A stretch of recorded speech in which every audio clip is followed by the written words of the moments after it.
What's going on, everybody? It's Davey from the 80s, and you are now entering the Cinema Chop Shop. So park your ass right there. And while you're there, don't forget to hit the like, the share, the subscribe button. Also, if you check the link below, you see a Patreon account. If you click it, you become a member. All you got to do is try recommend movies and music and trailers for me to react to. So click the link.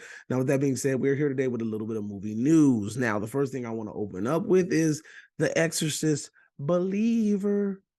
Yes, that is the damn name of the brand new Exorcist movie, Exorcist Believer. I think that is one of the most terrible names I've ever heard in my life. But whatever. This is a movie that is directed by David Gordon Green. If you don't know who that is, he's the mofo that did Halloween, Halloween Ends, and Halloween Kills, which were probably some of the worst damn Halloween movies out there. But that's a conversation for another day. Anyway, so this man has been given the green light or the blessings in order to take on the task of handling the Exorcist trilogy. Now, apparently, this Exorcist movie is able to live within the continuity. It's basically a sequel to the original Exorcist. So let me get that out of the way. And apparently, it's able to live within the realm of the Exorcist 2, the Heretic, and also the Exorcist 3. So somewhere, somehow, this movie is able to live within the same universe as these other two movies. Now, apparently, this movie had a pre-screening or a test screening in New York City. And what ended up happening is this shit got booed out of the stadium. I heard this movie got shitted on. I heard it was ransacked. I heard it was critiqued. I heard it was they was like monkeys throwing shit against the wall. Like I heard it was really bad. I mean, I heard this shit was basura, homie.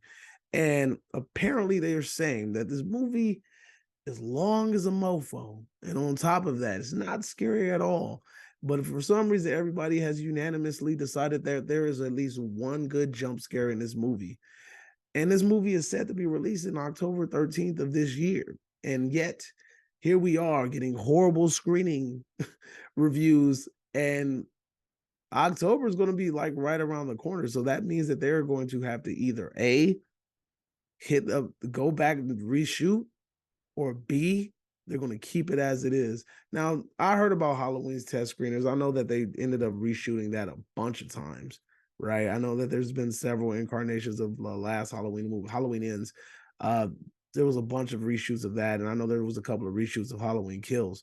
But with that being said, it's kind of sad to see that such a beloved franchise such as The Exorcist is going to get this kind of treatment, and the fact that Linda Blair even came back and then now the movie is being shitted on. It's kind of crazy. Now, the movie being long, it doesn't really bother me because the first Exorcist movie is long as hell too. And honestly, I will say this to kind of play the devil's advocate. A lot of people don't consider the original Exorcist to be scary. Not me. I personally think that the movie is terrifying. But when you show that movie to a newer audience, the newer audience is always like, "Oh, that movie looks so fake. It looks this. It looks that." They don't really appreciate it. So, and I heard that they are trying to incorporate practical effects into this movie, so maybe that can play a part. But again, I don't know. I wasn't there. But I kind of already saw this coming a mile away with the fact that David Gordon Green has his heads on the franchise. I kind of knew that that was already a red flag. So we'll see when the time comes. So hopefully that doesn't come into fruition. I hope this movie is a lot better than what they're saying. I almost forgot to add this in, but yeah, we got to get this in. Michael Keaton, Winona Ryder, returning back for Tim Burton's masterpiece that is Beetlejuice with Catherine O'Hara. And Jenna Ortega is allegedly brought on to be Lydia's daughter. Also, quick casting is William Dafoe and Justin Theroux have also joined. And then Monica Bellucci is apparently going to be Beetlejuice's wife. We also have a small little set photo right here, real quick. It's just one little quick picture. But this Beetlejuice 2 has been talked about for a very long time. It's been kind of in like, I don't want to say development hell. I don't want to say development limbo, but at the same time, we know that this movie has been talked about for a very long time. So for them to finally go ahead and put this in the rotation, it's a good sign. I really think you can thank Wednesday for that, especially because Jenna Ortega is actually being casted in this damn movie. So kudos to them, man. Kudos to them. Yeah, I'm really excited about this. What are you guys thinking? I really think that this might turn out to be a whole lot better than we think. I'm super happy that Michael Keaton actually came back. He came back to be Batman. I mean, the man's an amazing actor. Jenna Ortega is killing it. She's been getting casted in every freaking thing. So I don't know. What do you guys think about this casting? Do you like it? Do you love it? I think it's pretty awesome. But let's go ahead and move on to the next topic. Birdbox is coming out. Another one is coming out. Birdbox Barcelona. So that means that the next movie is taking place in Spain. Bird Box, and this is what the article reads: Bird Box Barcelona, which is led by an entirely new cast, is set for Friday, July 14th. Oh shit, that's very soon. Directed and written by Alex Pastor and David Pastor, who were the original writers from the first one, I believe. Were they? Maybe.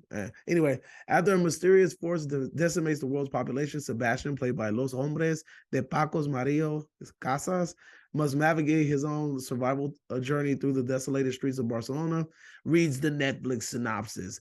As he forms uneasy alliances with other survivors and they try to escape the city, an unexpected and even more sinister threat grows. The cast includes Georgina Campbell from Krypton, Elijah Howard, Anna Tamil El Hugo, Nalia Schubert, Germany's Blackout, Diego Calva, Patrick Caído, Lola Dunez, Gonzalo de Castro, Michelle Jenner, and Leonardo Sabragaga. I don't know. Some of these motherfuckers got weird ass names and they ain't even Spanish. That shit look German as a motherfucker. But anyway, that's all we really got with the Bird Box 2 Barcelona. I really was wondering where they were going to go with this Bird Box franchise. I really thought it was going to be a one and done thing, but I mean, just like that one movie, A Quiet Place, you can do so much with that. You don't have to follow the original cast. You can kind of go anywhere with it. There's so many different stories to tell, so you can kind of venture out. Now, the whole idea, though, what I will say is this: is that you don't want to burn it out. What you don't want to do is you don't want to say Bird Box Barcelona, Bird Box Compton, Bird Box NY Harlem. Like, you know what I'm saying? Like, you don't want to just keep throwing bird boxes out there because eventually the story is going to get dry. You know, you have to be very, very, very cerebral and picky with what you're going to do with this, so you don't taint the possible franchise that you have here. But you know, I'm kind of looking forward to it. The original was really fun. It was fun to watch. It got a whole lot of hype. It was one of the most watched things on Netflix for a cool time, and I remember lots of people were talking about it. I mean, I'm not familiar with any of the cast members on that show, but I mean, I'm pretty sure that it's going to be pretty fun because Netflix has a really great Netflix's Spanish like selection is out of this world. It's crazy. They have really good Spanish movies. With that being said, Netflix.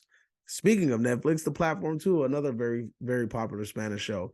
This is an original Spanish Netflix sci-fi horror movie written and directed and produced by Gaider. I can't even say that name. I'm not even going to try. The feature is produced by Bosque Films with Carlos Juarez and Rachel Pereira returning as producers from the platform. So as I'm talking right now, you're going to see a couple of pictures kind of fly across the screen. These are some of the set photos that were released on Twitter. I mean, it doesn't really show you much, but if you guys don't know about the platform, it is basically this platform, haha, hence in the name, that goes up and down through these different levels. And as it's going through the levels, every day there's like food or something that comes down. So if the lower you are, the less food you get because people are like eating all of the damn food. So an original platform, they were trying to talk everybody into only taking what they need. And then eventually what they did was they traveled all the way down to the final platform in order to try to find a way out. I believe that was what the original was. It's been a while since I've seen it, so my mind might be a little bit wonky with it. But the movie really did kind of like dive into like human nature and how savage people could get. And I mean, you know, we have iconic scenes like the Dookie torpedo, you know what I'm saying?